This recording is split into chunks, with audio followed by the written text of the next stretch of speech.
Վերջին օրերին տարբեր հոգևորականներ, այդ թվում բարձրաստիճան, հայտարարում են, որ ժողովրդավարությունը կեղծիք է, որ մարդու իրավունքները կեղծիք են։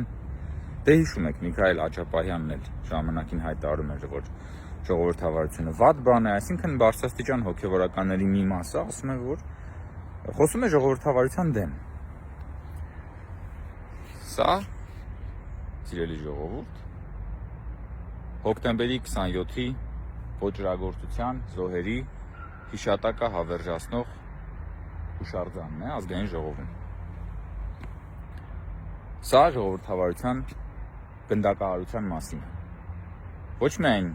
Հայաստանի քաղաքական ղեկավարության, այլև ժողովրդավարության գնդակահարության մասին հիշեցնող հուշարձան է։ Եթե չկա ժողովրդավարություն, ուրեմն դրա տեղը անպայման մի ուրիշ բան կա։ Եթե չկա ժողովրդավարություն, ուրեմն կա տոտալիտարիզմ, կա ահաբեկչություն, կան քաղաքական սպանություններ։ Նա, ով խոսում է ժողովրդավարության դեմ, խոսում է ահաբեկչության կողմ։ Նա, ով խոսում է ժողովրդավարության դեմ, խոսում է տոտալիտարիզմի կողմ։ Իդեպ, Կտրիչ Ներսիսյանը, ամենայն հայոց կաթողիկոս, ընտրվել է 1999 թվականի հոկտեմբերի 27-ին։